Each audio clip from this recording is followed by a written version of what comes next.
விஜயின் அரசியல் அரசாட்சி அரியணையில் அரியாசனத்தில் அமர வைக்குமா? இல்லை, விஜயை அரசியல் அடித்தளம் மட்டுமே போட முடியுமா என்பதுதான் மிகப்பெரிய உலகமெங்கும் உள்ள விவாதம். எல்லாரும் மனதிலும் ஒரு கேள்விக்குறி. ஆனால் விஜய் அன்றும் இன்றும் சினிமா துறையில் இளமை குறையாத அழகு, அறிவு, துடிப்பு, நடிப்பு, அடிதடி, சண்டை காட்சிகளில் தூள் கிளப்பிடுவார்.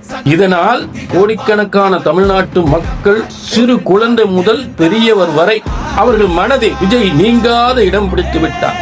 மக்கள் மனதிலிருந்து விஜயை அகற்றிவிட முடியாது. அப்படி ஒரு நிரந்தரமான ஒரு இடத்தை பிடித்து விட்டார். கோடிக்கணக்கான மக்கள் இதயத்தை பிடித்தவர் அரசியலில் 234 இடங்களை பிடிக்க வேண்டுமே. இது எந்த அளவுக்கு சாத்தியம்? அதற்கு அவர் தலையெழுத்தில் பிரம்மன் எழுதியிருக்க வேண்டுமே. அந்த உண்மை ஜாதகத்தில் எழுதியிருக்க வேண்டுமே. பிரம்மனால் அப்படி ஒரு தலையெழுத்து எழுதி இருந்தால் மட்டுமே அரசியலில் மிகப்பெரிய வெற்றி அடைய முடியும். இது மறுக்க முடியாத உண்மை. புரிஞ்சுட்டீங்களா?